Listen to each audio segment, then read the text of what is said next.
Welcome everyone.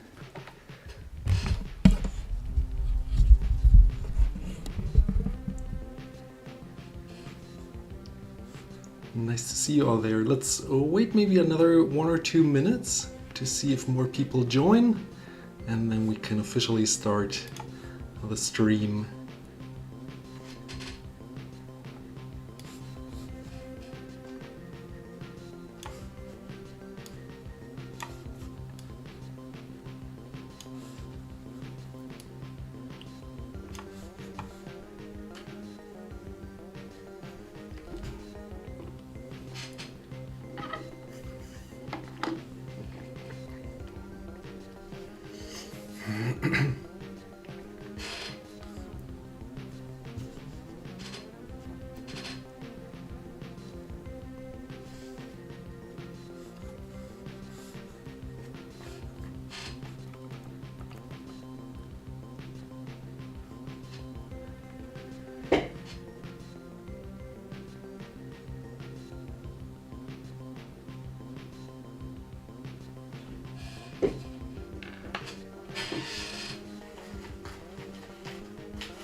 Welcome, Matt Butterfly. Nice to see you here.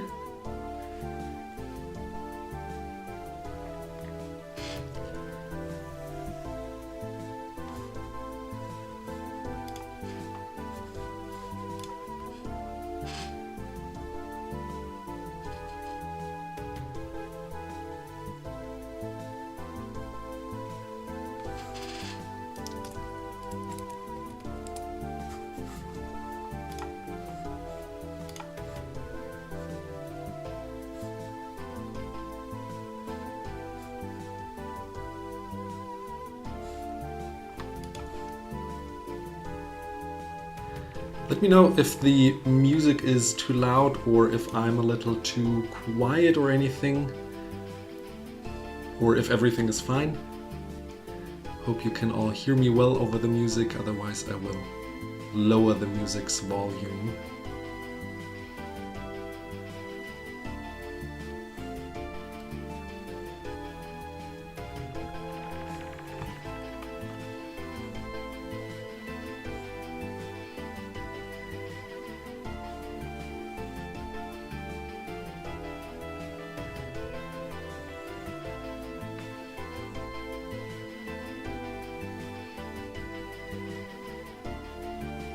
Okay, so let's get the music down a little bit more, and then we can begin. I think we waited long enough. Welcome everyone. Welcome fellow cardboarders to another live stream. This is the 1000 subscriber party, and I hope you enjoy yourselves. I made a little surprise video for you, a little trailer, a preview. that I haven't uploaded yet, and I just wanted to show it to you all to be the first ones to see this video. It's a short one, and just to say thank you, and then we can go into the Q&A, and maybe if people want, I would play a round or two on SpellTable, but we can see how people are feeling towards the end. So I will drop over the video and enjoy. I will be quiet now for the next couple of minutes of the video. Enjoy, everyone. Thank you for being here.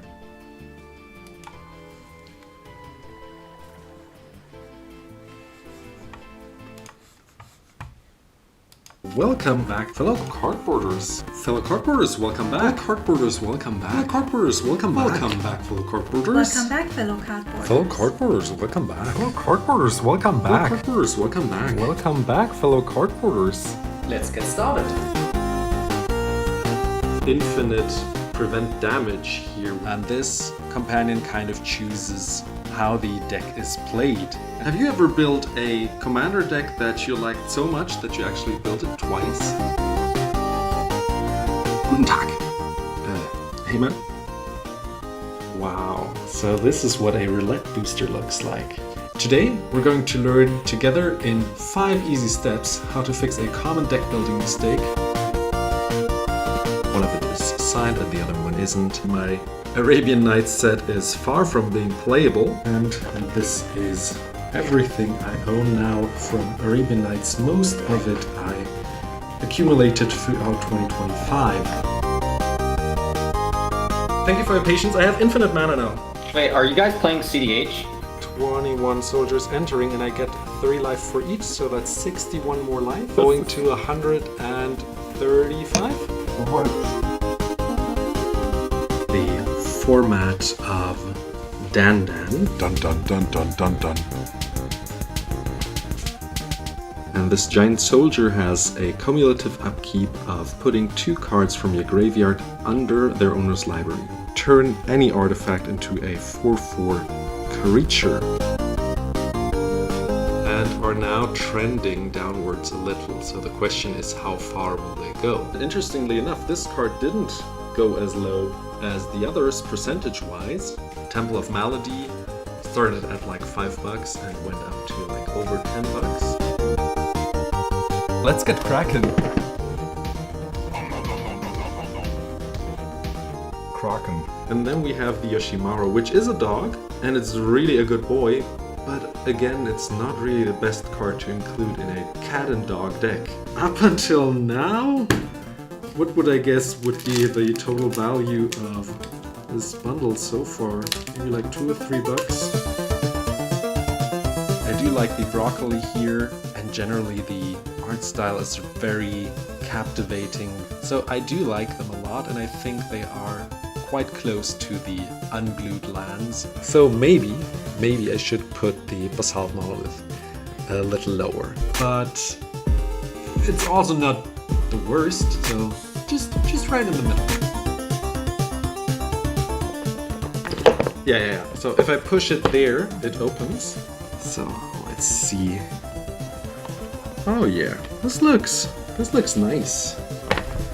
So this stand can hold cards or booster packs, and it looks nice. You can just let it stand here, and it's relatively solid. If you don't shake it around, it won't fall off.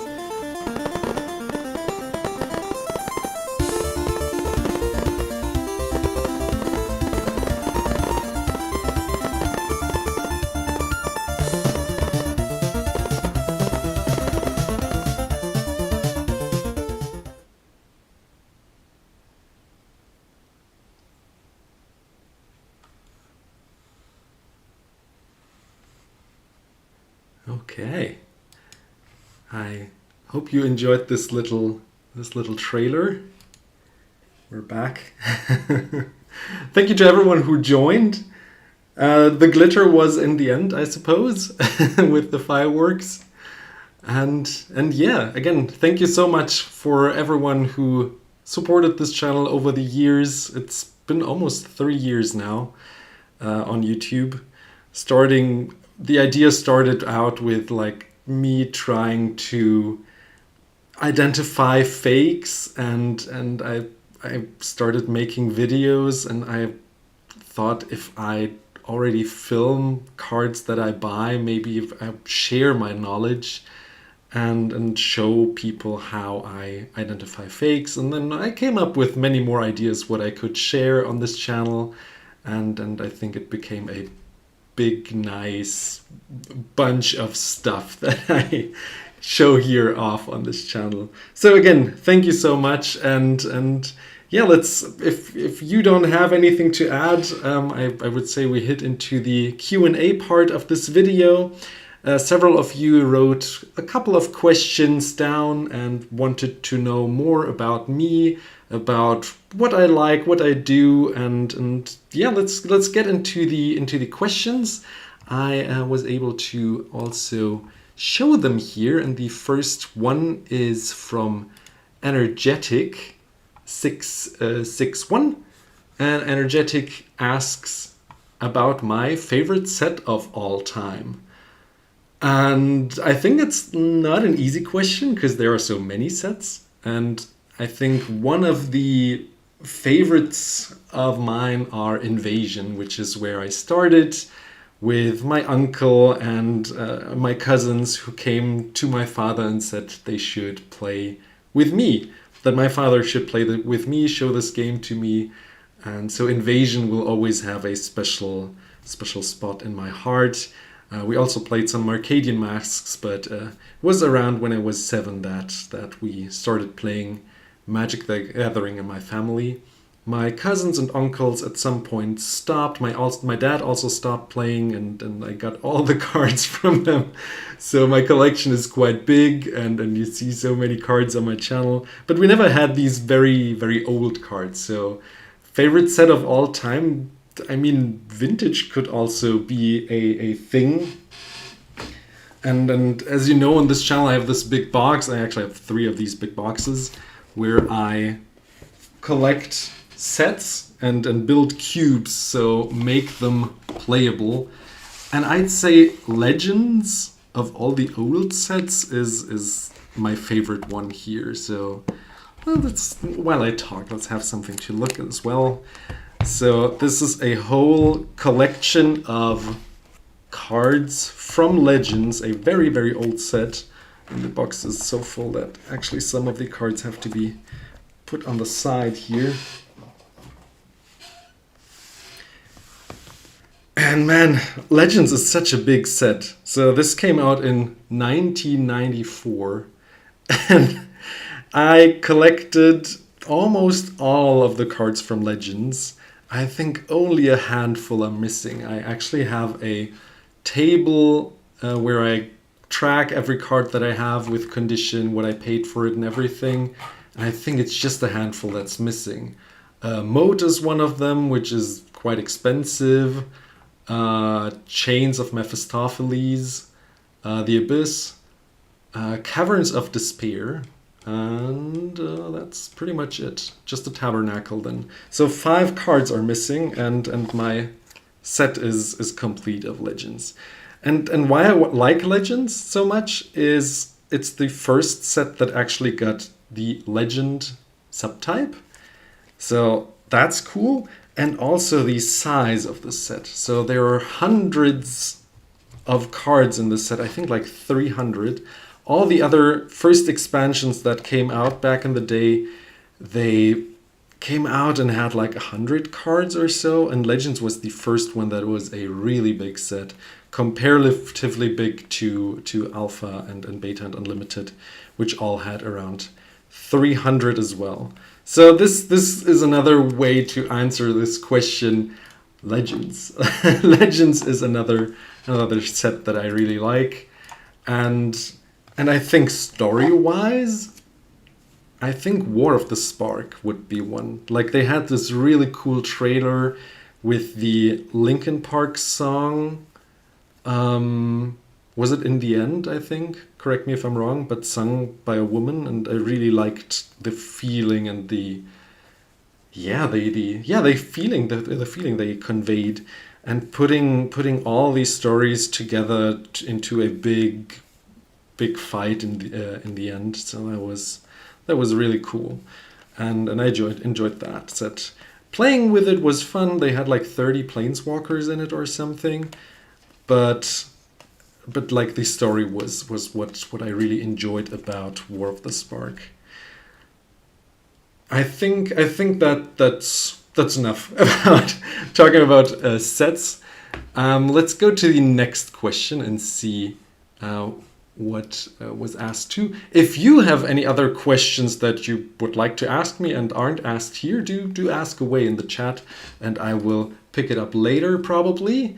Where did I get the idea to play to collect vintage set cubes? So this is a set cube. And it's generally a collection of cards that you can use to, for example, make booster packs again. You shuffle them up and build booster packs. So these are the rares. Here are some uncommons. So you put 3 uncommons into your booster. You shuffle them again, and then you put another, what was it, 11 commons in here. So this could be a booster pack in the end, and you create enough that you can actually draft it, and then people play with it and actually use these cards to play a deck that no one ever built before. Like this set was a set that no one was able to draft. Back in the day, you went into the shop and wanted to buy a Legends booster pack, you were only able to get one. If you wanted to buy a whole box, it just wasn't possible. These boxes weren't created en masse, and therefore you were only able to get a booster pack, so you never were able to draft it. And I really like the idea of going back to these old sets and making a deck out of it and trying to beat each other up with these sets, you know. And how I got to this idea was when another of my cousins, who I haven't mentioned yet, also gave me his collection, and there were so many The Dark cards in there. The one with the little moon here, which is another one of these 4 sets that are really old and from 1994. And at first I traded away cards like City of Shadows, which were quite expensive back in the day, and like $60-70 or so. And I just traded away. I didn't believe in the reserved list that they would keep up their promise of never reprinting cards that are on there, and therefore I just traded them away. And at some point I realized I actually want to start collecting these, and I actually think they have a future value-wise, and also that it would be interesting to actually draft with them, and maybe play a sealed even. Because no one has done that before, right? So I would actually bet that barely anyone here on YouTube actually has ever built a cube out of these cards. Maybe proxies, but never with real cards, and played with them and really build decks out of them.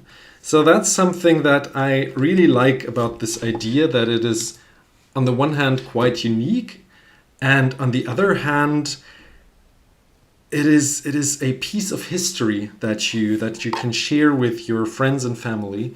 So if you ever meet me in person, we can play a draft together with more friends, family or so, or just us two. I realized it's also possible to just play a sealed and just have 2 people play with these old cards together. And yeah, that's what we did, what my cousins and I did, and my family and friends we had over, and we played with these old cards to relive some history. I just realized the music isn't on. Let's have some music here. Where did it go? There it is. Let me know if it is too loud again or not. We have a question in the chat. In the vein of movies and TV shows, do you think Wizard of the Coast should remake old set stories and redo sets like Urza Block with new mechanics, powered down versions of cards like Great Chaos Cradle. I like the question, Die Banane im Wolfspelz. I like that one, interesting. So some remastered set of let's say, for example, Urza's Saga or something. That would be interesting. They could redo a Chaos Cradle similar card with similar effect, so just adjacent cards that are maybe a little bit worse. We are having a Chaos Cradle soon in the next set, Edge of Eternity, which is similar to a Cradle but worse. You have to put like charge counters on there, and you even have to, it even enters tapped and you have to pay a green to even add mana equal to the amount of creatures that you have. So they could do that. They also did that with the Itlimok land from Ixalan, and yeah, why not? Why not? I would like that. I would like to see that. That would be interesting. They did a bad job with Magic 30, but why not try to do it better and do a revisited set of the Urza block maybe, and see what people think of that. I think I would play that. I would like that. I do obviously enjoy the original cards rather than the remake of cards with new frames and new text, because old cardboard is always more interesting, has more history, like counters, target, interrupt, or instant spell is so much more clunky and is more fun to read. This card is a red spell when cast and kobolds are red. You know, like they're never doing that again, but they would make it with smaller texts and maybe more complex effects. So yeah, I would like that. Very nice question, thank you. What else do we have? I think Energetic sent in a third question. Let's see what's that all about. Next one. That didn't work. One sec. There it is. Plans for the channel in the future. So, as I said, I'm almost 3 years here on YouTube. I think in August I started this channel out. And where do I see it going? I think obviously I will continue making more videos. I enjoy that, even though YouTube has not paid me a single cent for making 8,000 watch hours and all the money they made through me. I still need 4,000 watch hours, so if you want to support the channel just after this live stream, watch another video or two. Just anything you haven't watched yet. You saw I already made almost 400 videos on this channel, so there is a lot of stuff that you probably haven't watched yet, maybe some unique decks or the like. And if I reach that, so the 1,000 subscriber mark was the first milestone that I had to reach to be able to be monetized, so to get even a single cent from Google. But the second milestone will be to have 4,000 watch hours. We're currently at 2.9K, so 2,900 hours of watch hours, but I still need 1,100 more watch hours from people watching this channel. So this would be a goal for me to reach that, to actually get some couple euros each month from people watching the channel instead of just it going to YouTube. So that would be cool because yeah, I mean I'm putting so much hours in and didn't get anything yet. I'm also trying out some new segments currently, so I'm trying out like a real life game playing segment of Cast and Clash, I thought I could call it, where people I meet, family, friends who play with me. For example, I had a sealed Arabian Nights that we played together, and I uploaded a video recently, and I filmed that. So this could be a thing that I see recurring. We also filmed, spoilers, a green Dan play gameplay of Green Dandan, which I built recently. So this will go to the Cast and Clash segment again. And I like alliterations, as you maybe noticed on this channel. So bucks or bust is what I called it, is when I just open a booster pack and try to beat the value of the booster pack, which I already did before. I just put it all into the segment of Let's Get Crackin', but I thought maybe I could get a new segment here going and see how people like it and make a little spin and fun out of it by saying if I can actually beat the value of the bundle or not. What else? Yeah, I think one thing that someone, I think it was Citadel Chronicler, asked me to do was doing set reviews of vintage sets. So saying how playable cards from, for example, let's say Unlimited are, and how they would feel if you would draft them or play a sealed. I mean, you can always buy proxies or use revised cards for the cheaper ones, maybe even revised duels if you like to do that. And play a sealed of a cheaper set. The Dark, again, would be a very cheap set to collect. And yeah, how good are cards in drafts like these? Just a let's say a mind game of seeing how good cards would be. We already played all of my cubes except Unlimited, and this could be a base set. And how good is Wall of Wood, for example? I think not that good. But it's a card that you could draft in the set. Frozen Shade probably would be quite good, though it does not have flying if you knew that. So yeah, that is something I could also see the channel going towards, just doing like longer form videos of like 1 or 2 hours where I talk about how good these old cards would be if you would draft or play them in a sealed. And what I also hope for and am happy and thankful for is collaborations. Like, I tried to get some collaborations for the 1000 subscriber party. Let me get a sip here. And I also talked to Paramount about another collaboration. We have been collaborating for 1 year now, and it was really nice, and the collaboration ended at some point because they had different things in mind. This is the company I'm talking about, which you already know if you're a follower of this channel and hear regularly.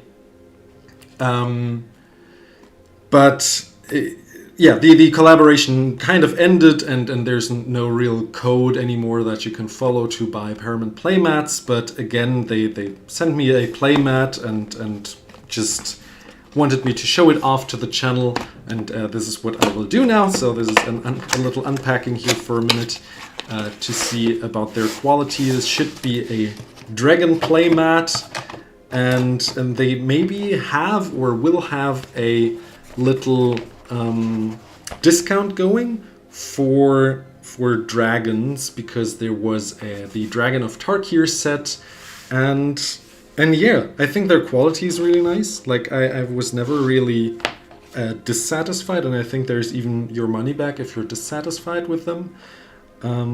So that's really nice. Keep an eye out for their special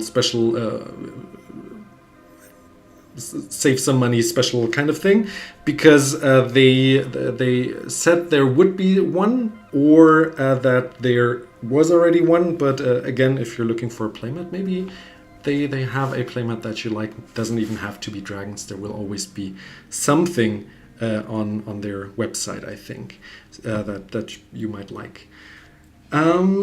Right. I think that is it with the plans for the future. It will always be Magic and Magic related, and I will just, if people watch it, I will just continue creating, because it's also fun for me to do so. More Cast and Clash, says Julian. So yeah, I shall do that. I just need people who come over and play a round of Magic with me, or I visit some. Let's go to our next question. I think the next one is from Citadel Chronicler. Yes. What's your favorite color overall? What's your favorite color to splash? And if you had to play one color only, what would it be? Okay, so let's see.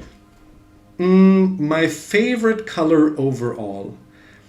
I think probably red or black, because these are two colors that can be quite chaotic and also used politically, which are two things that I really enjoy in Commander. I have this Krark and Vile Smasher traps deck on my channel, which I also showed on the channel. If you haven't watched it yet, do so. Where I explain everything. It's a traps deck.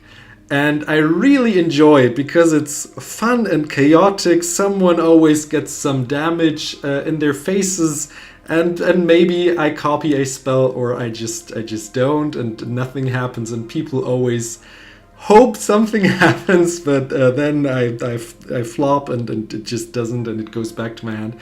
I really like this, and it can be played politically. Like, for example, you can always ask a Wheel of Fortune if the table wants a reset now or not, and these are effects that I like. I like the chaotic nature of red and black, but also being able to ask the table if it is okay to play the one or the other card. I think this deck, for example, has like some enchantments that really warp the table, where you can then ask if people would like a possibility storm now. You know, it's really chaotic, but if 2 or 3 people at the table say yes, why not? Why not play it and have some fun? You know, everyone has the same cards that now are random, and you know, everyone tries to work around that. So I think it would be probably black. Would be the color that I would only go with if I only can choose one color. And I think, yeah, splashing would be then red, and this would be kind of like my 2 color combination that I would play. I think this is how I would answer it. And yeah, if you like a weird deck that is chaotic and are also a chaotic player and enjoying that, do check out this video, the Krark and Vile Smasher traps deck, because this is just it's just so much fun, and everyone who just borrows this deck also enjoys it. And everyone at the table, which is also, I think, a part that should be considered when building decks, is how does the table enjoy playing against your deck, you know? So, next up, second question from Citadel Chronicler. What are your feelings on Magic's current direction with stuff like Universes Beyond, hat sets, and if that's even true, and overall just the massive growth in cards and release schedule? So these are many questions in one. Julian also said he played the deck last time we met. I think, yeah, I remember. More people should play decks like this. Traps that just trigger people accidentally hitting your traps, and and just random stuff happens, you know? So, yes, the question. Universes Beyond sets.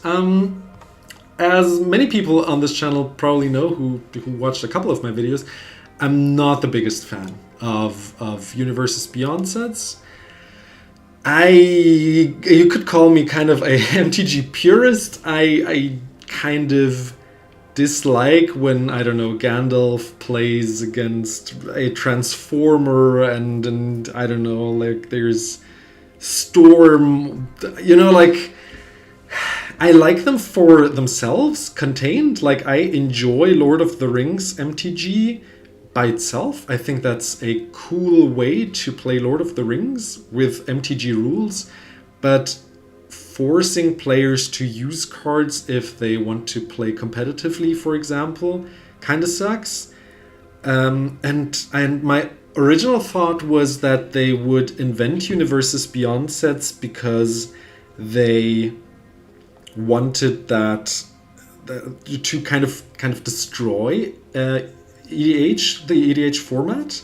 That was my original thought, because Commander is a player-made format, and forcing or incentivizing players in Commander to play Universes Beyond cards because they're just really good, or someone else really likes Lord of the Rings and just plays their Gandalf deck and you just have to play with it or against it, kind of destroys the feeling of Commander, of the pure MTG Commander format. But then again, now we have it, and most people don't really care, and it's kind of funny to see like SpongeBob as the Yoda main commander and all the Universes Beyond cards mixed into it.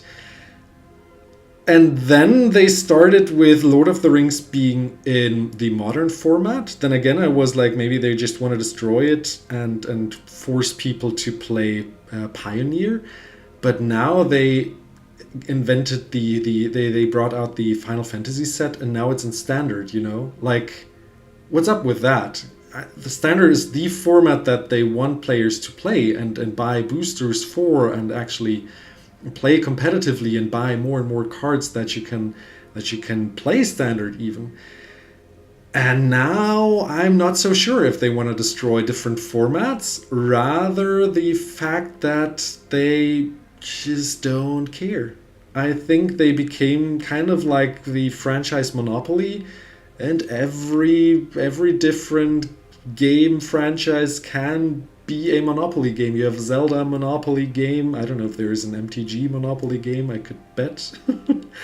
any computer game, and I kind of find it sad that they sell out kind of like that. Hi, Nerd and Proud of It. Nice to see you here. Thank you for the congratulations. Really nice to see you around here. So yeah, finishing thoughts on this matter. I don't mind if you sit down with a SpongeBob deck or a Lord of the Rings set or a Final Fantasy set. Just do you, like whatever is fun for you as well, you know? I don't mind, and I will not say I hate you or not play with you. Just play what you like, and everyone should have fun, you know? Like, I will not play with you. just to clarify that. I don't like it generally that MTG has become this, but if you want to play it, I don't mind. Just play what you want. And in regards to hat sets, I think, you know, like they made this detective set, they made this racing set, the horror set. What else do we have here? I'm looking into my collection here. What else do we? Cowboy set we had. I think Bloomborough was the last set that I wouldn't call really a hat set. And they just put a hat on every character.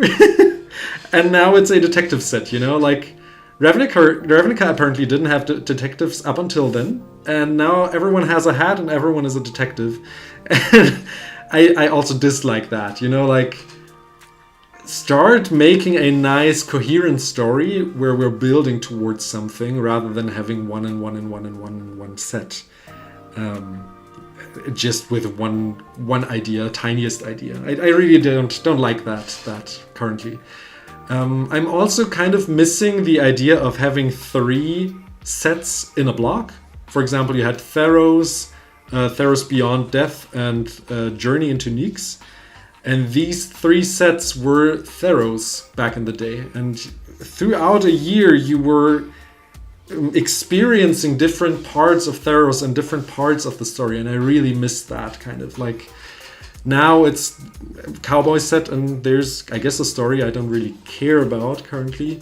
And I don't really get dragged into the story really that much. I don't care who won the race, you know. Rant over? I think it's enough with the ranting. It's great to get new players in, I suppose. And I just think the amount of sets that they're making currently dilutes or shortens the amount of time that we can spend with a single set, you know. Rather having 3 sets and all being Innistrad sets, that kind of captivates you for a year, you know, instead of just a couple of months. What else did she say, Julian? Final Fantasy in Standard is so weird. It just feels wrong, and I'm not getting used to the names of the cards and the artwork.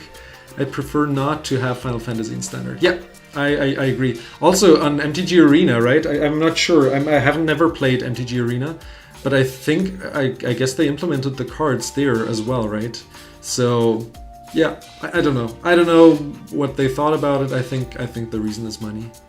Let's move on. Let's keep it positive. I think again it's great to play the sets by themselves, but outside I just don't really care about it, and would prefer they wouldn't exist. Maybe there will be a new format like pure Commander or something. What are your favorite Commander decks? So I have probably around 60 videos of either unique decks, deck ideas, or cards that people should play. And there are many decks that I actually pluck apart at some point or really quickly after I realized I made the video and played it a couple of times and realized how maybe mean they are or how repetitive they are. But there are a couple of decks that I, to this day, still have and really enjoy playing. One of them, oh, there are the dual lands that I replaced here. There's a video coming where I got 2 more dual lands from Unlimited. These I replace with revised ones, or the revised ones have been replaced by these. The Tymna and Tana land trebuchet deck. I really enjoy this deck. Like this might be my oldest deck, and it was my very first video. Yes, take care, Julian. It was really nice seeing you here. And it's my oldest Commander video. It's my first one. Was my first one. And it's so cool and unique. And it's kind of sad that it didn't really take off. But the general idea was the land tax and what's the second card? The red one, forgot the name. Did I skip it? Seismic Assault, there it is at the beginning. These two were the general idea of building this deck. So you get more lands into your hand, and then you can throw them at any target whenever you want at instant speed. So these two are really just there for the colors, so everything except blue. And maybe Tymna I will play to draw some more cards throughout the game, and maybe if I'm really bored I will create some tokens. But if there was any better red and green commander, I would probably replace her, you know. But these two were the original idea of building this deck. And the whole deck is built around throwing lands, and there are more, or dealing damage because of lands, you know? I didn't want it to be a big landfall deck, so these cards I might replace at some point if there are better throwing lands cards. This, for example, create bears by throwing lands, you know? I really like that, and it's so unique, and just not many people know it. This one I would also replace. It's kind of boring, you know? I don't want to play landfall cards. I want to play this Legends card, Land's Edge. It does the same. You throw lands for just 2 damage to any target, and everyone can do that. But who wants to throw out their lands for damage? It is so unique. And now, you know, you throw them, and now you can play them from your graveyard. And you know, like, you can redo it again. And this is such a unique deck, and I really, whenever I play it, I really enjoy it. So yeah, this is one of them, one of my favorite decks, which I have not yet taken apart. So this would be one video I would say you should probably watch if you want to see a unique deck. The Tymna and Tana land trebuchet deck, the land throwing deck, would be one of them. The Krark and Vile Smasher I already showed. And then we have, what else? I took five decks because I couldn't decide on which one. We have Malcolm and Breaches. I think back in the day when I filmed this video, they were the original art. Now I have the full art foil commanders here. This is a pauper deck, and it combos, and it can win up to turn 4 if it's fast. And it's so cool because you use fake pirates to deal damage infinitely with the artifacts that Malcolm creates. Breaches is just there for the color and maybe for some exile to get some card advantage, but most of the time Malcolm to get the artifacts out. And it's so unique, and I built this deck twice, and again, this video didn't perform as well. This one performed nicely, I think, the Traps deck, but this is another one that I would say you should watch if you haven't yet. It is so cool. If you're generally enjoying combo decks, and again, it's a pauper deck, so if you would build it even, if you wanted to build it even stronger, you would not build it in pauper and make it even stronger. So this could probably win at turn 2 or 3 even if you have it outside of pauper. Second to last, the Eudora Grave Gardener deck. This is the mono green reanimator deck, and I think is one of my best performing, or has a best performed deck videos. So, and what I really like about this deck is that I build it around its sleeves. And how often can you say that about a deck? So the idea is you have Eudora out, and for example you block with a Boreal Druid, and then if it dies, if it wasn't a token, so this is not a token, it becomes a forest. And you flip it around and it's the forest artwork. And I have the same artwork for the forests in there as well, you know? And it's so cool to have sleeves and forests matching. And it is such a cool deck, and it's a combo deck. It is really strong, and it might be my strongest deck because it can also win quite quickly if it wants to and if it's able to. But if I don't get my combo pieces, it can also be quite slow because it's just mono green and you can't really tutor out your artifacts that you need to win.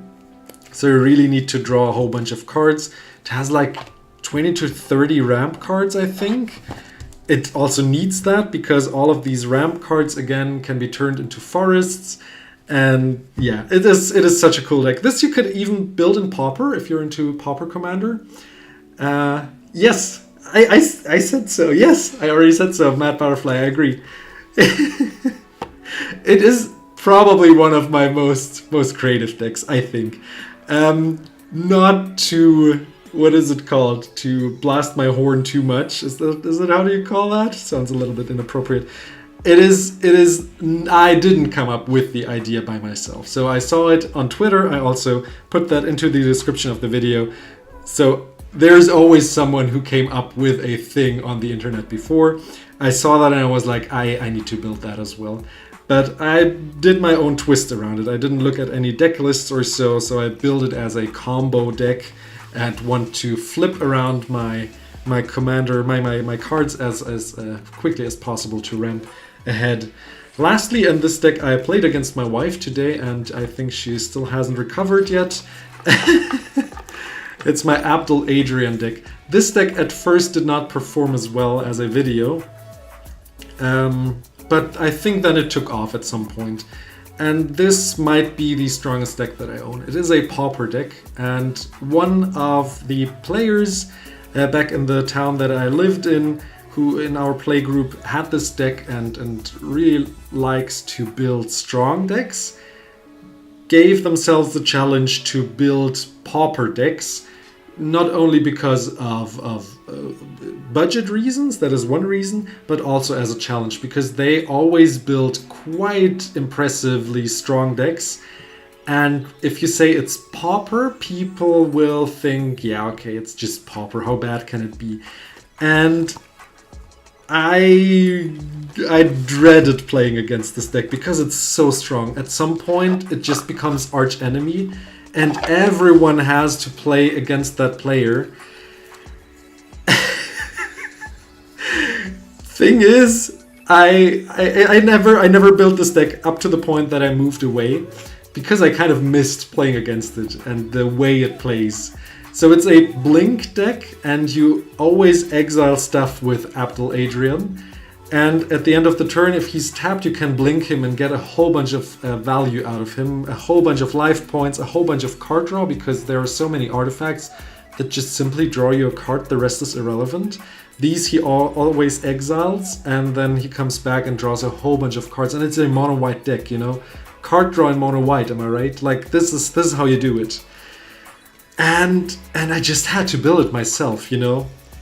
And then I played against my cousin and friends and my uncle, and they just realized at some point after we played 2 or 3 rounds against this deck, they gave themselves the challenge to play at the beginning against me. So 3 against 1 from the beginning is a challenge for this deck, but in casual it is still unbeatable. If you don't have the worst hand, it is so good. For example, this one, you blink, and a player skips their next combat. Every time you blink, he gets exiled by Abdul, comes back, and they skip another combat step. So the most aggro player just stays on the side and looks, you know, watches you win. You get so many life points. In this trailer at the beginning of the video, there's a little scene where I go up from like 70 to 130 life points. These Soul Warden effects give you so much life, and I think the last game against my wife, I think I already had above 200 life, and it's not hard for this deck to do. And it can win with a combo, but it can also just win with sheer amounts of soldier damage at some point, and it's really unique. And I put in the instant ramen, by the way, that I recently opened. I really hoped for this to open this, and I finally got it. Really happy to have this in this pauper deck. I think that is enough with question number 3 from Citadel Chronicler. So again, thank you for that question. And I already said earlier that I asked for some collaborations, and I was able to talk to PCG Grading about some promo codes that I could give out, and I'm able to give out up to 10, I think, promo codes. The thing is, they're not just like generally free grading. It's a code for if you pay, I think, above $40, you get $20 off. So it's like kind of like a grade 2, get 1 for free. If people would like that, I have promo codes to give out. If you're interested in that, I would say it would be probably the easiest to contact me through my email address, cardboardtutor@gmail.com, and ask me about the live stream that you just watched, this scene here, and that you would like a promo code. If I still have one, you can get one. If not, then the last one was given out. I already hid one of the promo codes in the most recent video about grading at PCG. I think no one yet found it or took it. So if you still just want the promo code now, you can quickly go and watch this one video. And if you don't, then watch it later, or just contact me and get a code from me. There will be a part 2 of the PCG grading video where I will show you the differences between their 3 slabs. I sent in three different cards, and if you want to know how what their grading looks like and what these slabs look like, also compared to PSA slabs, I will show all that, and then you can still contact me, or you contact me before and you get the code and use it then when you know which of the 3 slabs that PCG has to offer, which one you would like to use. So yeah. Thank you to PCG for this nice collaboration. I hope this can be a longer thing that we do. And I think we have more questions. Don Dario Habibi in chat is asking, what's your favorite format? I guess old set cubes. I really like old set cubes. If you haven't guessed on this channel, I am collecting all four Four Horsemen decks sets. So that is Arabian Nights, Legends, Antiquities, and the Dark, as well as Unlimited and Portal 3 Kingdoms.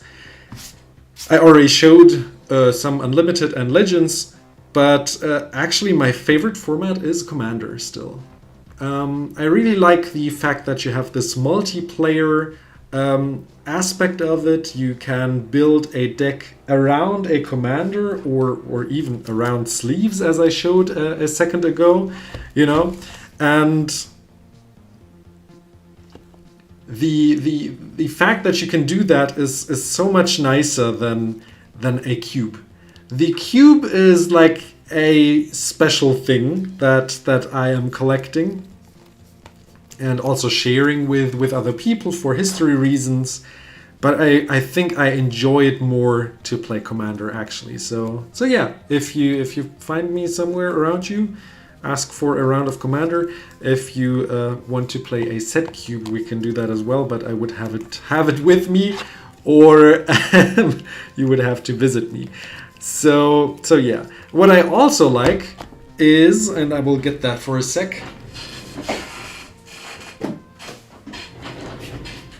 the Dandan format. I have these stargazing bundles from Secret Lair, not bundles, but Secret Lairs, and there were 5, and I want to build one of each color on my channel, and this is the classical blue Dandan deck.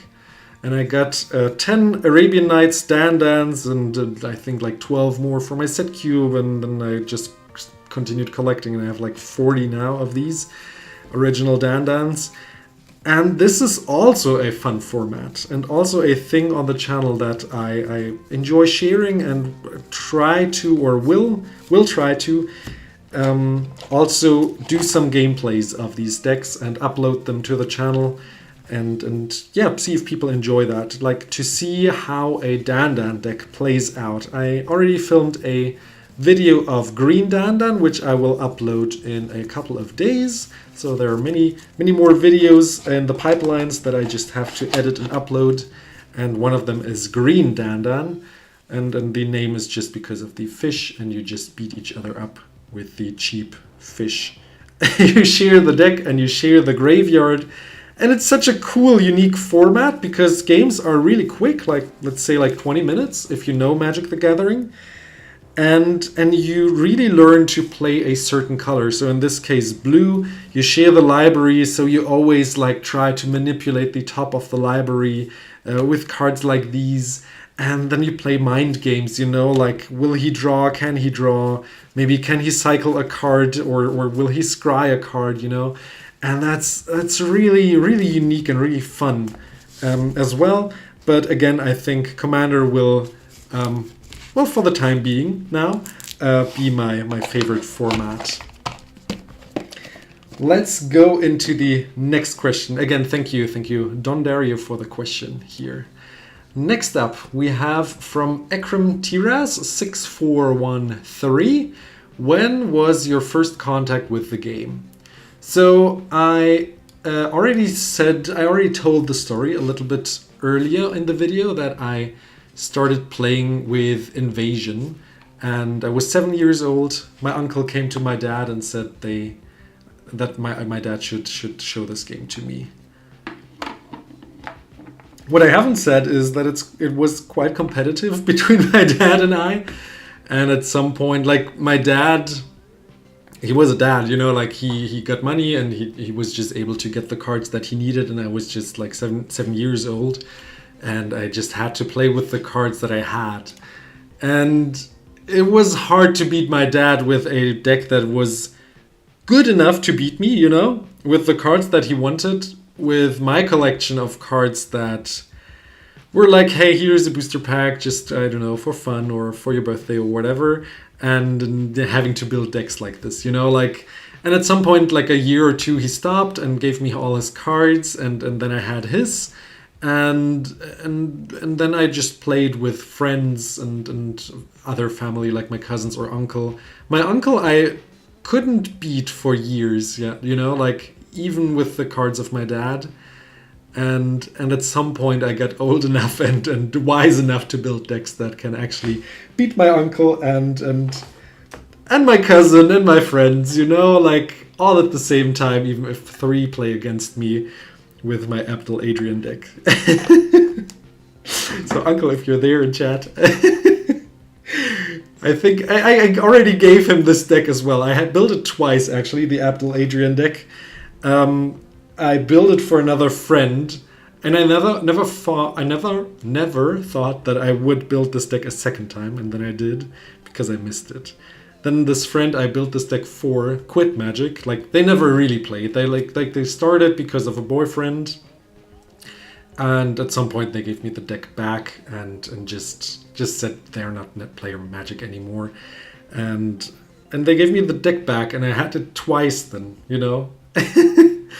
Well, what could I do? Just give it to my uncle, you know? Like, it's not an expensive deck. It's like probably like $50 or so, and you have the strongest deck that I have in my collection. Hey, Energetic, you're here. We already went through your questions, so you have to rewatch the video if you just joined now. But it's nice to hear you and see you in chat, read you in chat.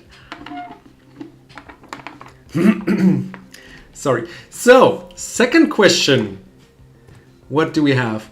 What makes it, Magic the Gathering, better than Yu-Gi-Oh! Or other card games?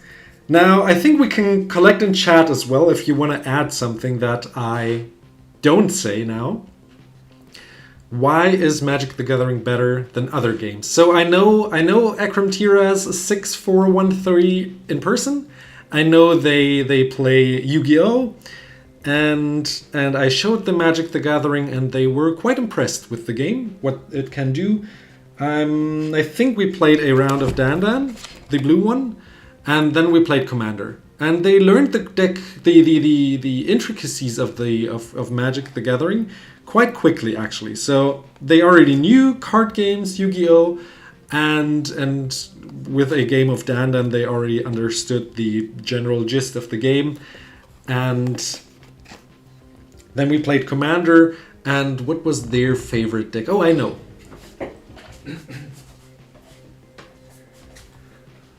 Yeah, wait. Let's get it out of the box, because it's quite glary.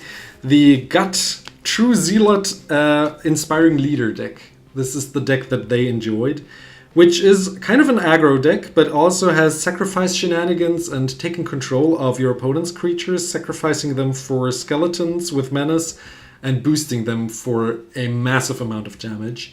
This is also on my channel, and I still have this deck, and it is my first Pauper deck that I owned, and it still exists, so that must mean something, that it's quite a fun deck to play. Like, these board wipes are really unique, you know? Threshold deal 5 damage to each creature without flying. So it creates a whole bunch of tokens, and then you sack them for even bigger tokens, and your tokens are bigger with Inspiring Leader. So that's a really cool deck to play. And they enjoyed that. What makes Magic the Gathering better than other card games? Oh, there's a token in there. I think the complexity of the game is one of the things that make the card game Magic the Gathering better. Not only is it the very first TCG, I think, ever invented, or maybe others tried but failed, but it's the first one that actually got big, you know? And everyone else, Pokemon, Yu-Gi-Oh!, copied from Magic the Gathering. I played a game of Lorcana recently with some friends, and there were so many aspects that were similar, like tapping cards, and in Lorcana you can use your cards from your hand to place them face down, to use them then as mana to cast your cards. And this I already knew from a mobile game called Shadow Era. If someone knows that, let me know in the channel. That would be cool. I enjoyed that for quite a while. And yeah, so this aspect wasn't even new for me, like Lorcana playing cards face down. I think, correct me if I'm wrong, if someone plays Force of Will. Force of Will has two decks, one with lands and not lands, and you choose which deck you draw from. So that's interesting. But I don't know if that fixes things, you know, like putting all cards in the same pile gives you a different kind of problem. You know, you can be flooded or don't have mana, and in a deck in a format where you only have lands in one deck and no lands in other decks means that at some point your deck fails you by not drawing the right cards. I like it better when you build your deck around fetching the lands that you need and try to shuffle it as often as possible, or get the cards that you need at a certain point, and getting stuff out of your graveyard again, you know, like kind of like Joker cards, you know. So yeah. So build a deck that does these things, that is like a toolbox, you know, rather than just building a straightforward deck that just does one thing. Greetings from Berlin, from you know who. Welcome, friend. Nice to see you here in chat. Really nice. So, what else makes Magic the Gathering better than Yu-Gi-Oh, for example? I played Yu-Gi-Oh for about a month, actually. Back when I was like, let's say 14 or 16 or something. Probably 14. I traded away a couple of cards, like a Darksteel Colossus and stuff, which I regretted back in the day. I played it a couple of months, like I think a month, and I quit it. I quit playing Yu-Gi-Oh! It was kind of boring, actually. And what I hear from it now that I haven't played it in quite a while is that Yu-Gi-Oh! Mostly wins turn 1. Either you have something to do against it, or you just toast, you know? Like that would be, I don't know, vintage in Magic maybe? Where you just win on turn 1, if you don't have a Force of Will. So yeah, that doesn't sound like much fun. So otherwise maybe you have like a house rule that you don't play these or that cards, or just play with old cards. Vintage Yu-Gi-Oh! I don't know if that is a thing. So that you can actually play, you know, like for a couple of turns. And this kind of power creep is a thing that we have in Magic the Gathering, but then again there are cards like Intuition, which to this date are still very powerful, you know. And these cards came out in what, like 1997? And yeah, so the complexity is one thing, and the amount of formats that you have, and the ability to invent your own format, like as I said, Dan. I built different Dan decks. This is the white one. Just out of other cards that are similar, you know, and did my own spin on it. And there will be more formats coming in the upcoming decades, you know, of Magic the Gathering. So yeah, I think I don't know, do you have anything else to add about why Magic the Gathering is better? I mean, artwork is another thing. I like the, I guess, more real looking artworks. Like, this looks so cool, right? I mean, I am a fan of old artworks, so I like the computer generated artwork kind of I'm not the biggest fan of. I like cards that are actually drawn. But like these lands, they're so pretty, you know? And Yu-Gi-Oh! Kind of always looked like, I don't know, a child's game. Like it looked so goofy, in my opinion. And speaking of goofy, Lorcana, the same. I'm not the biggest fan of Disney artwork on Magic the Gathering cards. Yeah, like SpongeBob artwork, you know? I agree. Turn 1, everything has summoning sickness. I don't know if that is still a thing today, but I wouldn't know. Yeah, do correct me. But I think apparently people today, when they play Yu-Gi-Oh, they win turn 1. I don't know how to explain how. If Ekran Tiras 6413 is still in chat, they can also explain. But yeah, this is what they told me, and it's really aggressive and really straightforward. And either you have the win con on your hand, or your opponent wins. You know, like they're just trap cards, and I don't think really counter spells in Yu-Gi-Oh! If you don't have your trap cards out. You know, yeah. So artwork is another thing.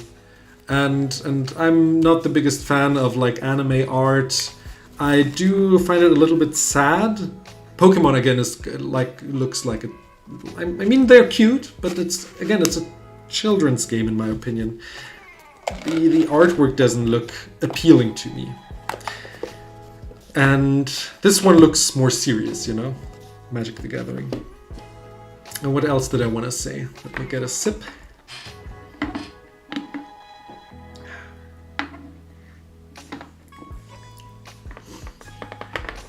The deck list for my land throwing deck. If you can't find it, let me know.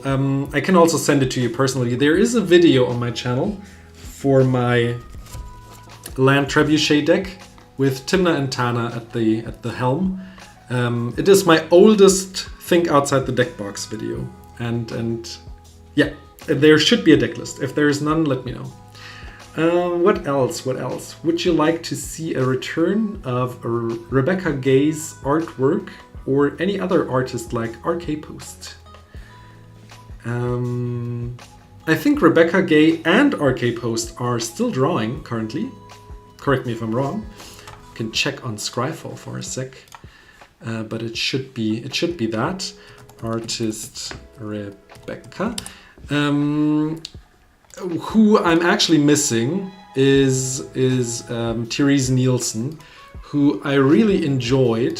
Her artwork I really enjoyed, but I think she said some anti-trans stuff, which is why I understand that Magic the Gathering doesn't want to have to do anything with her anymore. Understandable. You're right, Rebecca Gay hasn't done any recent artworks, so I mean, she did 2 Secret Layers, but the last card should be from Modern Horizons 2, maybe? No, also not. What's her last card she did? That's not a reprint. Maybe Conspiracy 2, huh? Something like that. So interesting. I didn't know that. Because of her Secret Layers, I thought she's still with us, but apparently she's not drawing. And RK Post also not. Because I thought they drew some cards recently, like Dakon Blackblade, I think.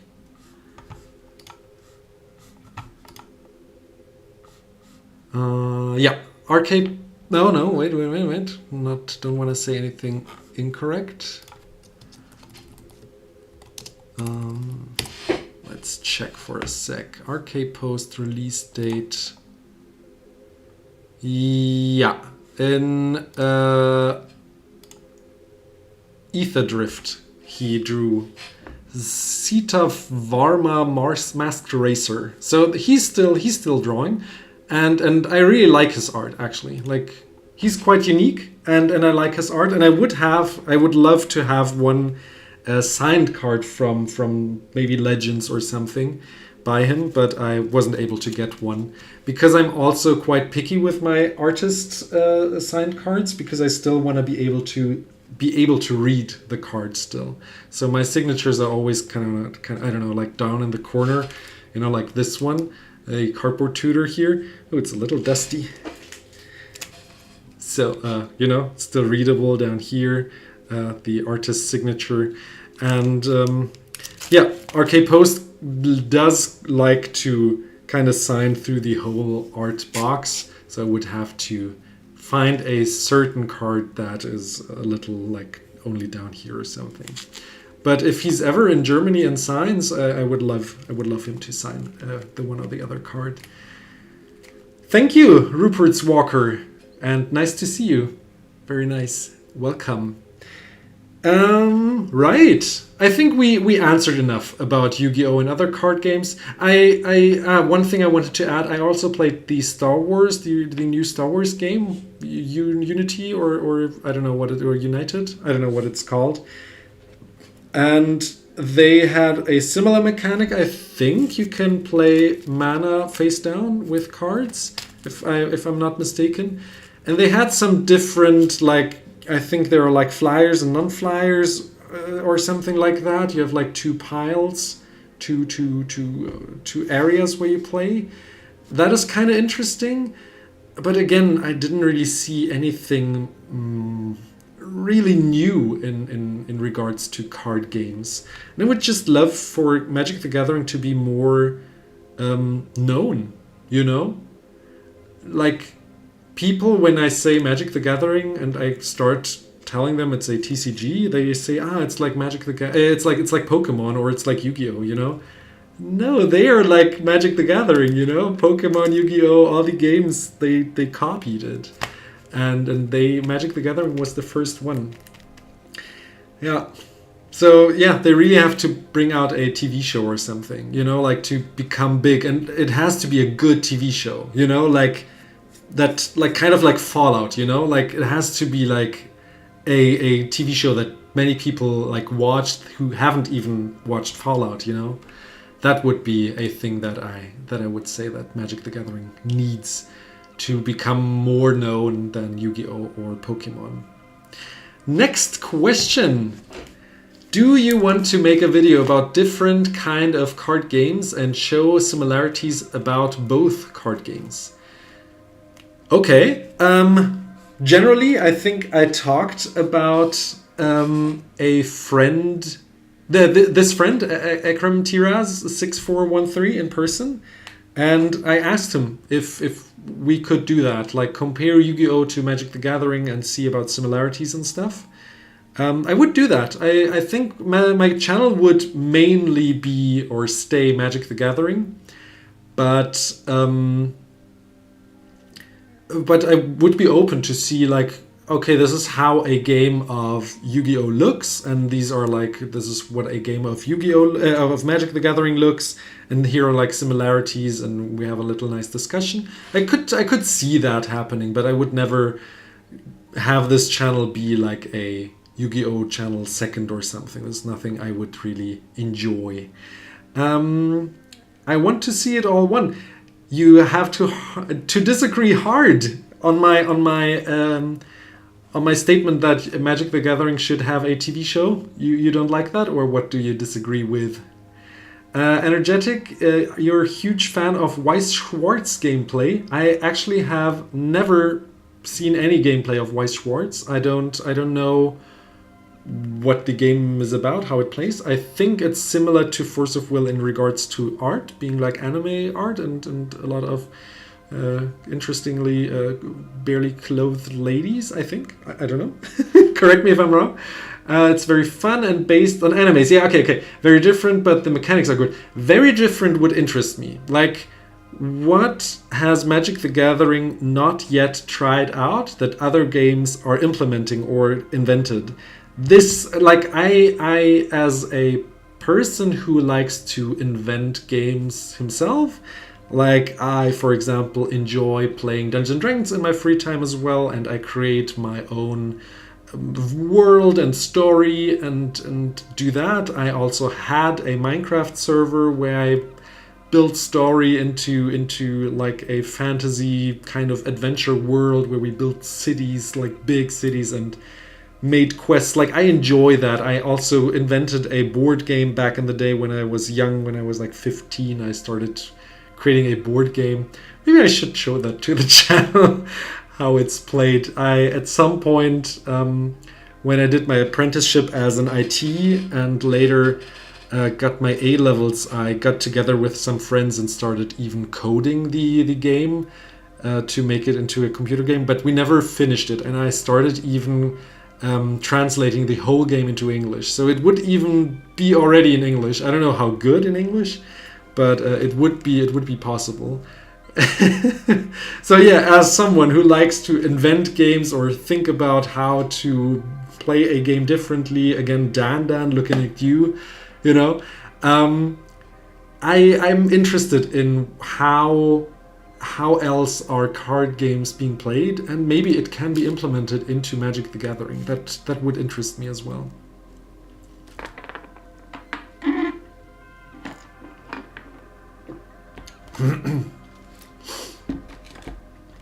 Karn Living Legacy by RK Post. Let's check that for a sec. I think I can get the let me get the screen here for you as well, so you can watch with me. Safari.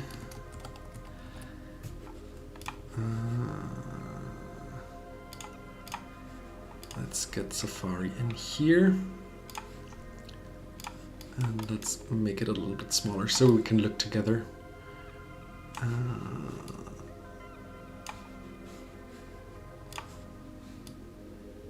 There we are.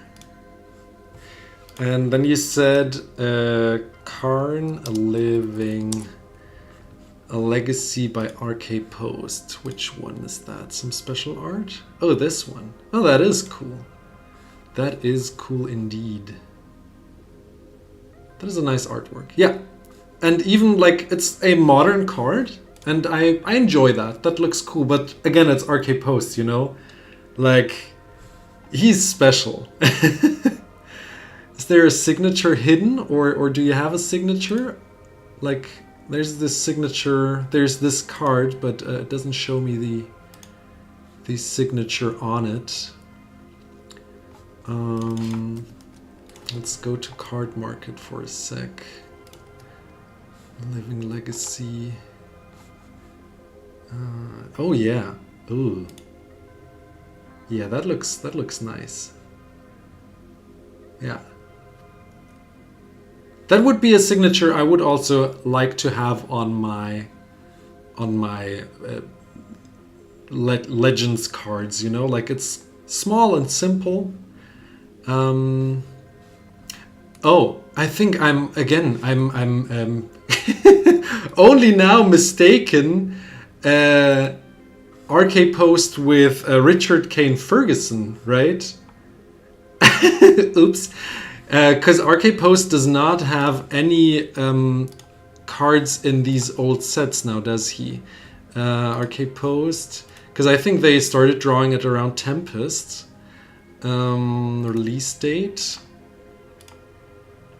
No, Ascending. I want Ascending, not Descending. Yeah. So in Exodus they started. Yeah. I thought about Richard Kane Ferguson. So I mistook him for the other one. So sorry, RK Post. I think I was even able to meet at the what was it called? At the Command Fest last year. Let's disable that again. At the Command Fest last year, and yeah, I didn't meet him. Like I would have been able to meet him, but I didn't because they didn't draw any of the old cards that I needed signed, and therefore I skipped him. But again, like he draws nicely. Like I would have loved him to draw in earlier sets, but he never did. Prize mechanic. You like the prize mechanic from the Pokemon TCG? Magic does not have a similar mechanic like the prize mechanic. That is true. That is true. Yeah, I have nothing to say here. Like, there should be, or you could invent a format where you have similar mechanics of taking a prize from killing an opponent's creature. But then you would have to have like a maximum probably of your opponent's amounts of creatures. So you couldn't have like a whole token army of 100 creatures and then take 100 prize cards for wiping the board, you know. But it could be a similar format like Dan, you know, like everyone has 5 Dan-Dans, and if your opponents die, then you get a bonus card, maybe. Sounds interesting. One should try that. Maybe there is even a format of someone who tried building a Pokemon kind of mechanic into Magic the Gathering. That would be quite interesting. Yeah. I think we are done with the questions that people posted. So if no one has more questions, and I will wait for a moment, maybe you have some more questions, then I would move over to the next or last topic of today. So let me know if you have any questions about me, about Magic the Gathering, my feelings, anything that I like or don't like, or you like or don't like, anything we want to discuss. Do let me know in the chats. I will wait for another minute or so. And if not, I would go over to the last bit of today, which could be big or not. We'll see.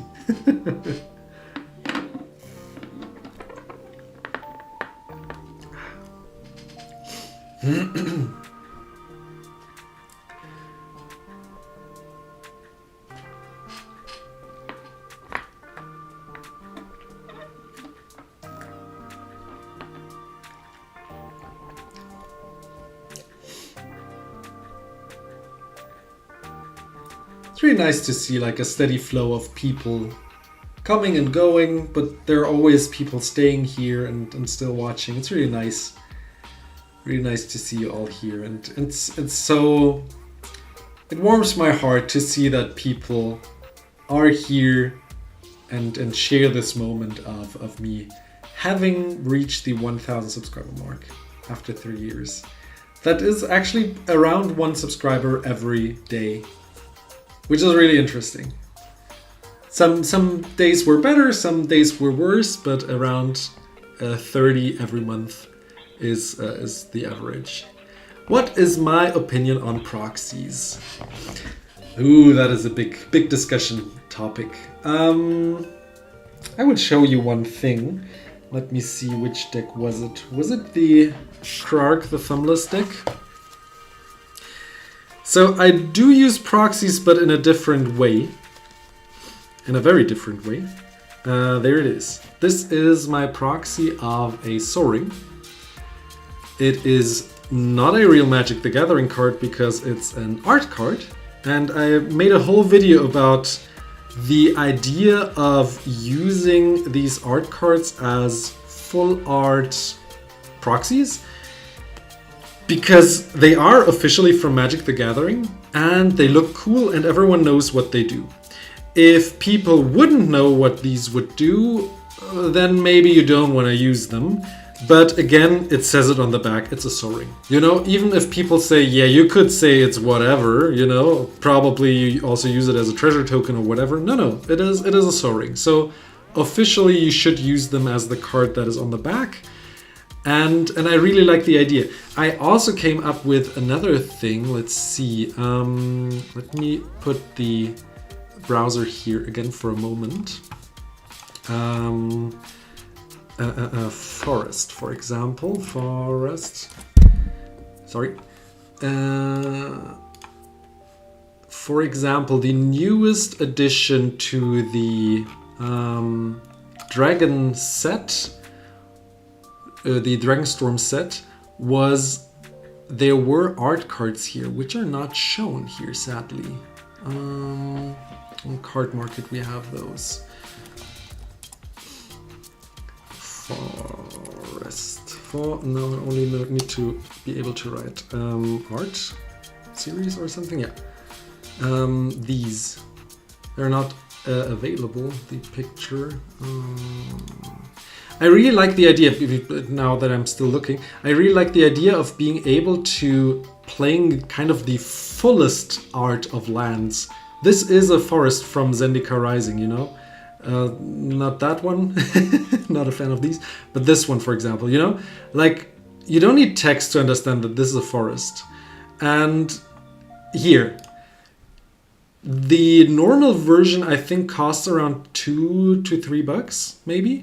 And the art card is still available for around $1 in signed, and the unsigned version, which is the one that has no picture here, this one, you can still get for around 10 cents. And like, it's even better art, right? Like this one. You don't have the text box and you don't have the mana symbol that is maybe in the way. I don't know, is the mana symbol in the way? And I like being able to use, you know, yeah, this text box. You don't have that. No, oh, they're both, yeah. I like the idea of using these as forests. And I have sow rings, you know, that is not the problem. So it just gives another purpose to these art cards, you know, like which you just put in a box and forget about and maybe gift away at some point or throw them away. Being able to play this full art sow ring, which everyone knows is a sow ring, is just really cool in my opinion. And I only play these. I also play a let's see where it is. Probably, let's get this out of the box because of the glare again. In the Calamax deck, which I also have on the channel, which is my 140 cards legal Calamax deck, where you have no instants in the main deck. So there's a 60 card main deck and 80 instants, and you put 40 random instants, you shuffle them into the deck, and you get a random deck every time you shuffle your cards in. And there should be another proxy, a heuristic study. There's a heuristic study, and I found it really pretty. Heuristic study. And Magic the Gathering will reprint heuristic study as long as they can, as long as it's worth mana, worth money. And being able to just proxy it, you just need one in your collection, right? And use the rest as these. These are pretty, and everyone knows what they are. If they don't, it's on the back, you know? So this is my first opinion about proxies.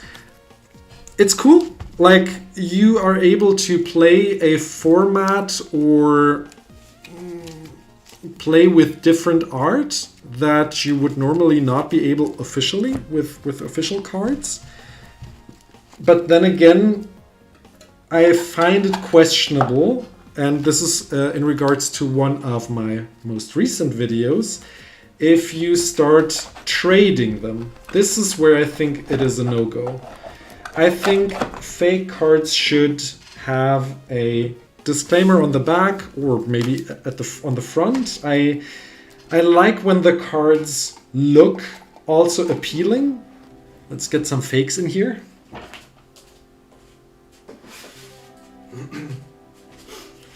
That's my dusty box of World Wake, which only contains fakes, and it should be quite dusty because I don't use them in any way.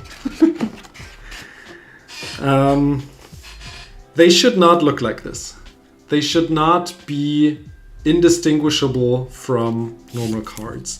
And then you could say, yeah, it's a little bit orangey and stuff. People buy these, and I have noticed people not recognizing this is a foil.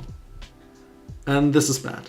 This is why I don't like proxies, actually. Because they put Magic the Gathering on the back, and whichever more recent card you pick, let's pick one out of this deck, they look kind of similar, you know? Like, the more orangey one obviously is the fake, but there are orangey Magic the Gathering cards. And yeah, this is where I think it gets a little bit, not shaky, but kind of, it goes in a bad direction. There are proxies that have, I think, Proxy of the Gathering or something similar on the back, or just Proxy. This I like. This is good. People will not be able to identify them, and therefore there will not be any bad trades or something, you know. Except if you have this card in a not translucent sleeve and people don't check it. But again, I think you should not trade them away if they just cost like 20 bucks. 20 cents. And yeah, like Magic the Gathering old cards are expensive. And if you're able to play a format that you like and it's allowed to play proxies, why not? Like, Magic should be about skills, right? Not about money. We don't want a pay-to-win game. And then again, like, this deck costs like $20, $50? I don't know. I haven't checked. And it beats every casual deck I've played against. Like, it is so strong. Like, it doesn't have to be about money that you need proxies, you know? Like, if you just want to have fun, just build a good deck and just learn to play it, you know? Yeah, I haven't told the story about these cards on the channel yet. So this is the first look of the channel, the first time the channel gets to look at these fakes. And I should make another video about these, about the story how I got those. So this will be for another time. Generally, play with proxies if they look nice. If it's just a piece of floppy paper that says like Flooded Strand on it and has a magic back on the front that is kind of sucky, get a good printer, just print them out and stick them on there maybe. But other than that, like, do what you want to do. I would say proxy if you also plan on getting the card at some point. But if it's really an expensive card and it's about playing for a tournament, I mean, if it's allowed, don't get the card, like, whatever. If it's casual, why do you need those expensive cards, you know? Learn to play well and get the cards that you need to play a cheap casual deck as well, you know? But yeah, that's my opinion. I have flashbacks from that mono white flicker popper deck. Yes! It is that good. I told earlier that I switched on a hard drive accidentally. So I told the story earlier that I had it twice actually, because I built it for a friend who quit Magic and gave it back to me, and then I had it the second time. So I gave it to my uncle. Steve Bird! Oh man, it's nice to see you. Welcome. Thanks for the pretzel.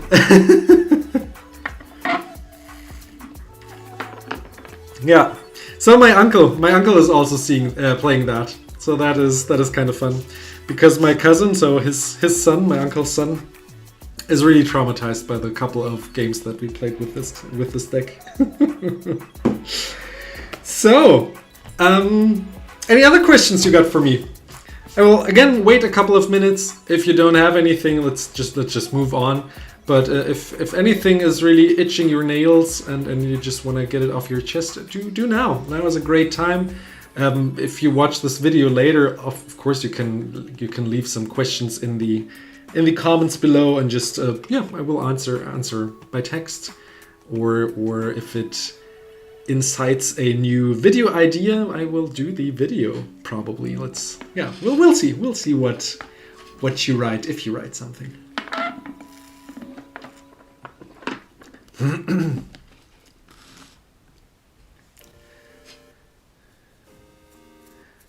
And also thanks to I Want to See It All One for the question, because it is a difficult topic, you know, proxies. It's not an easy topic, and I think there are different factions of people in the community who really hate proxies and think it's just, you know, like, you want to try to tell people you have money or something and you just fake cards. That's not what I think. Like, the question is why, you know, like, why do you need to proxy? Depending on the format, I think you should. Other than that, I think you don't need to, but you can if you wanna.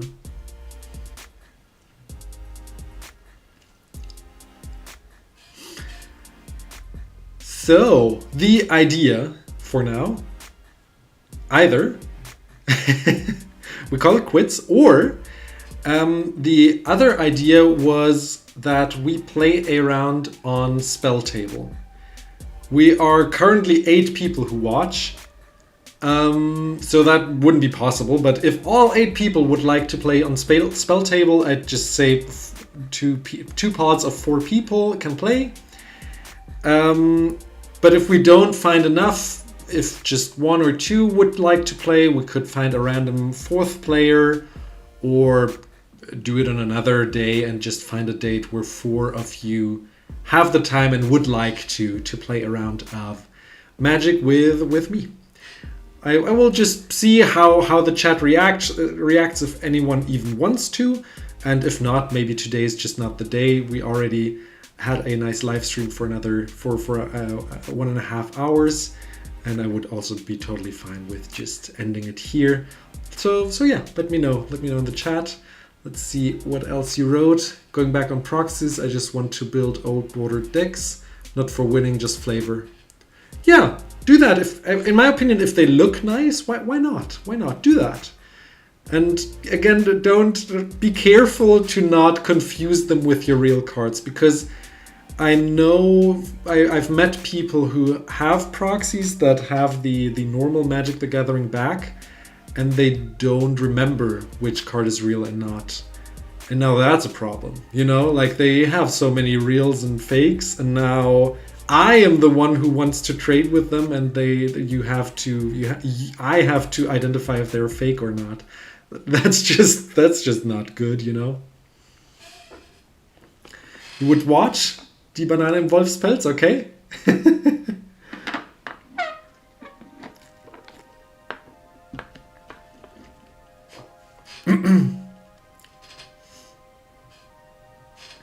Steve Bird, you remember when you had to use proxies? You had to. What did you play? Was it against your brother? Or in the early days, just generally with other kids and youth around you? You will not play other formats than Commander, but I have a set cube and I have a Dan deck. We should try that at one point, at some point. That's fine. If you only want to play Commander, it's totally fine.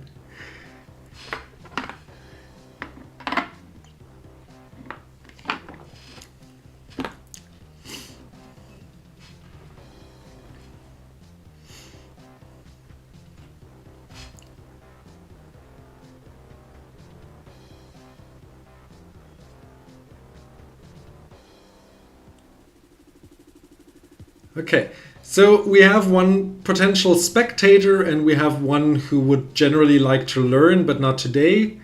Okay, I will wait another minute, but other than that, it seems like today's not the day to play around on SpellTable. I will teach, I want to see it all, one in person or privately, and maybe Steve Bird too. Maybe Steve Bird also wants to play EDH Commander via webcam. But maybe not today.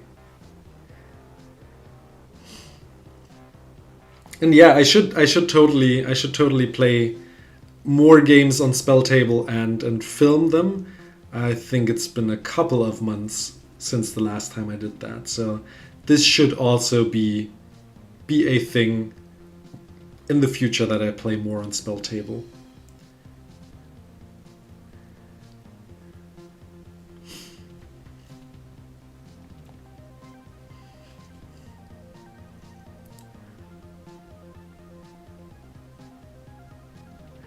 You don't have a webcam. You can actually also play it with your phone, SpellTable. I also don't have a webcam, actually. Maybe a very old one. Oh, I have one that kind of looks like it's kind of weird. It's kind of warped, like fish eye view on my table, so that doesn't really work. Anyways, you can use your phone. So like I'm currently using my phone to live stream this. SpellTable allows you to scan a QR code, and then you can use your phone camera as your webcam. You do need a way to prop it up. So your upload speed is bad. So that is kind of a problem then. Maybe you need to find a room or I don't know, somewhere to have some better internet, or maybe visit a friend who has better internet. Tabletop simulator. I don't know. Is that for Magic the Gathering, or is it for Dungeons and Dragons? Because tabletop sounds like Dungeons and Dragons. or like any role-playing game.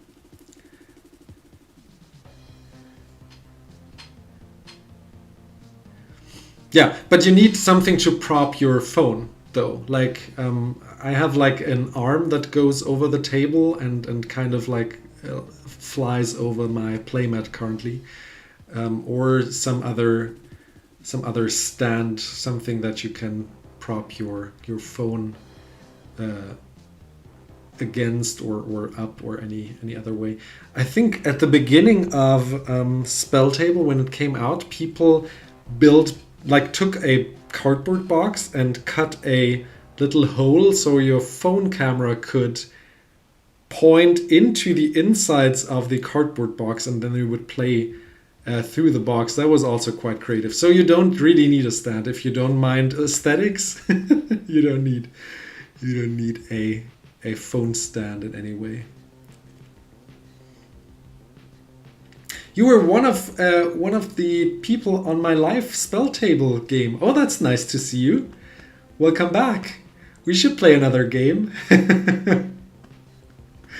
Really nice. Do you remember which game it was? Which deck I played? Was it the green deck, the Eudora Reanimator deck that I played with the flipping forests?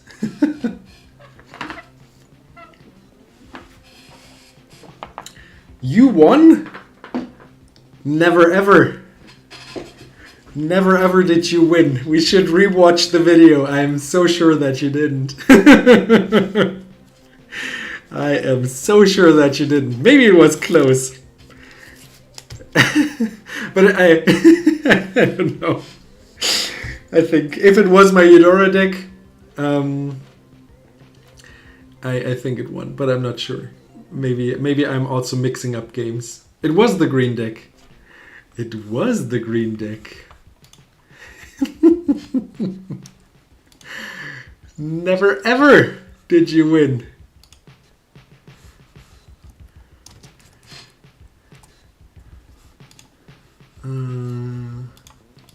We should check that. Eudora. I don't know if you're talking about the same game though. Like, oh, it wasn't that one. No. Oh, you know what? Maybe I didn't film it or didn't upload it. Because there is one game, but the Eudora game is with 2 other people. So maybe it wasn't that game, or it wasn't that with you. I thought I played my mono white deck. Abdel. SpellTable. Yeah, my mono white deck I played against a Valgavoth deck. I don't know if you were in it though. I don't know if you know my mono white Pauper Blink deck. Whatever the end was, if you won or not, I think we should play another game. So, Steve Bird, with a Tabletop Simulator, you can emulate almost any board game on PC as long as someone has implemented it as a mod. Interesting. I know a few people that play MTG that way. Okay. I wonder how it goes. Like, how does it work? Like, do you have to like, do you play with your own cards, or did they actually like program all MTG cards and effects into Tabletop Simulator? That would be crazy.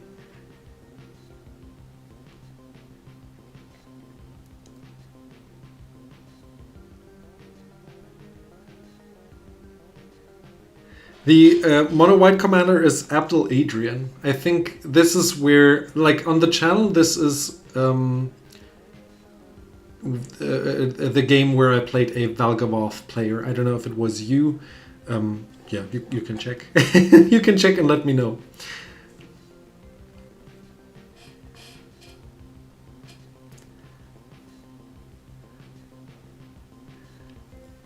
I mean, you could also... Oh no, you cannot play on Mox. You could... No, you need some streaming power still. You could play on Moxfield if you have the deck on Moxfield. Then you don't need a webcam at all. But you would have to still stream your screen then. I should check my phone. She sent me something. Let's check.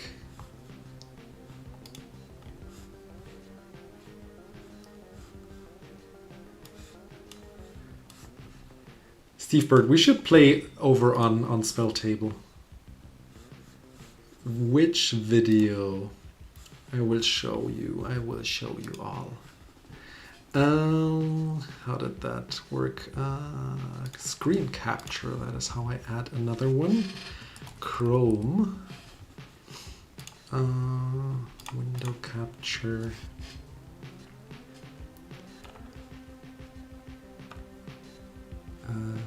Where is it? Ah, there. Google Chrome. Okay. And then we get it over here. This is the video. The Olivia, Abdul, Adrian, Far Traveler, Valgavoth, and Zinder split.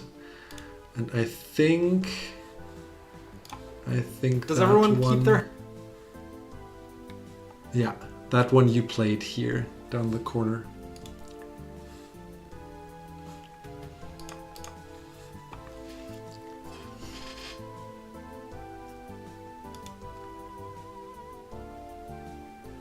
I think I won. Let's move forward. Yeah, we were the last two. Spoilers. And I won. The end says KO down here. I won with 120 life. But I think it was quite a tight game in the end. You have to rewatch it. We're not gonna rewatch it live now. But you would have to rewatch it to see how close it was. I think this player here rage quit at some point. Because our turns were quite long. Yeah. But maybe we played a second game in which you won. I'm not sure. Maybe we played a second game and I played my green deck and lost. That could be a possibility.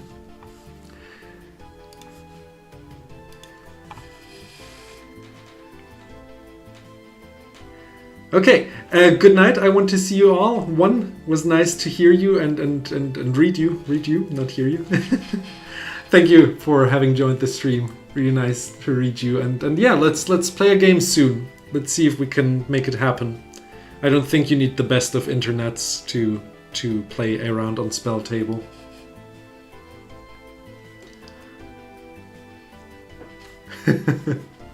Yeah, if you're able to play from the top, like from top to bottom, that would be better, yeah. The side view is quite hard to recognize cards sometimes. Another thing that I would say to people, if they want to have a nice setup, maybe have like a top-down setup on your table, so cards can be read easier and scanned in. Now, I think very nice, very nice. Webcam is important. Yeah, I will. How do we end this now? I will let you know when and where we can play around on SpellTable in the Discord. There is a Discord channel that you can all join if you want to. It's really nice and friendly, and we help each other out and tell nice stories. And we can also find a time to play a game together, get a game in together or two. And I will put it into the description, but you will also find it in other videos, other recent videos probably.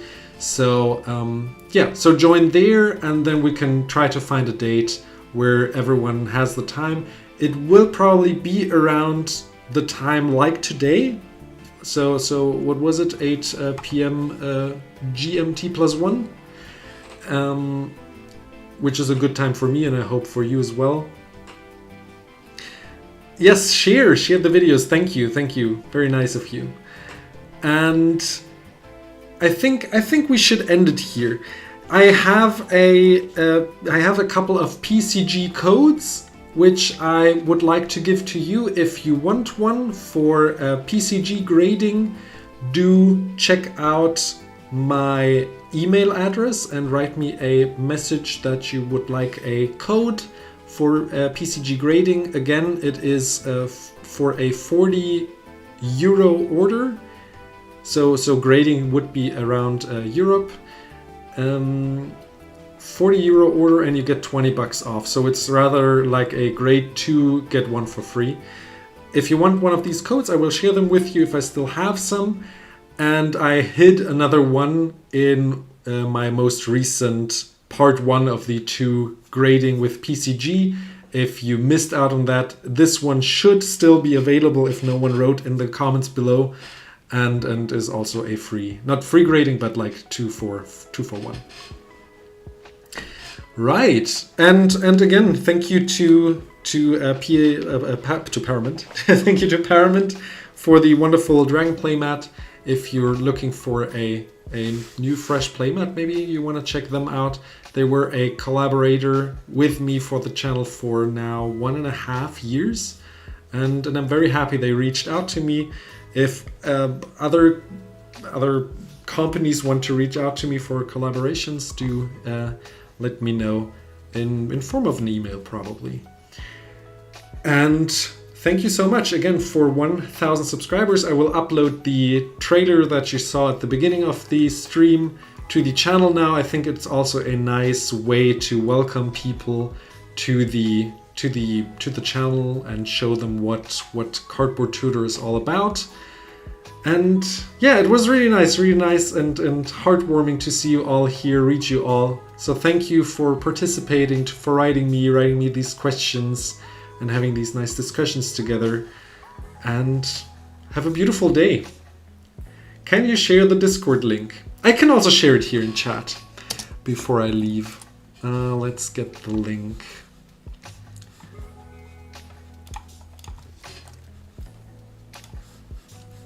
Give me a sec.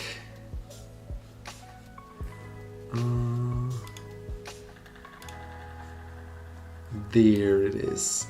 Discord link in the chat. Good idea. Can I not paste it? Why can I not paste it? Yeah, there. Pasted. There you are. Do join the Discord, everyone. Everyone who's still here, join the Discord.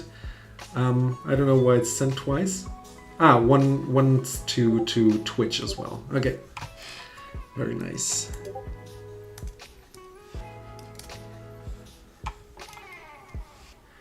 And we will find a date to play SpellTable together. That would be nice. Would be happy to play with a couple of you and get to know you for people who I don't know yet. Some of you I know personally, but many of you are from around the world, and it would be nice to play a round of magic and get a round or two in.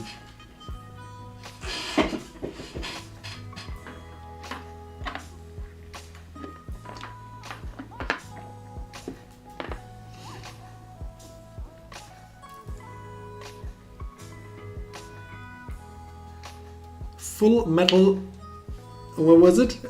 Somewhat. Full Metal Sunbro just joined. Welcome. So many of you are joining. Welcome everyone in the Discord. Very nice.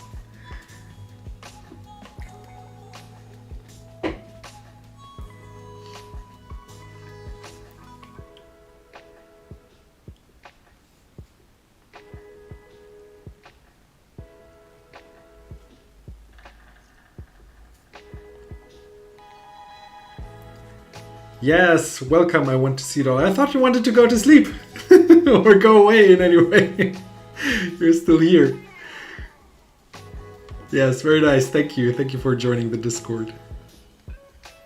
Yeah, and if you want to support the channel, just watch another video. Like this would help me a lot. Again, I'm trying to reach the 4,000 watch hour mark, and there are still a whole bunch of videos to be watched. To reach that, and that would help me a lot, actually, like to be actually able to get a couple of bucks out of all the time that I spent in creating all of these videos. But other than that, again, thank you for joining. If you want to join the Discord, the link was and is in the chat and will be in the description as well. And yeah, I would say cheers to another 1,000. So 2,000 is the next milestone. And I'm looking forward to reaching that with you one day.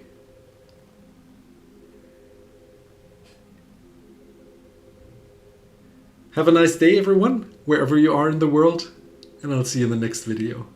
Bye-bye.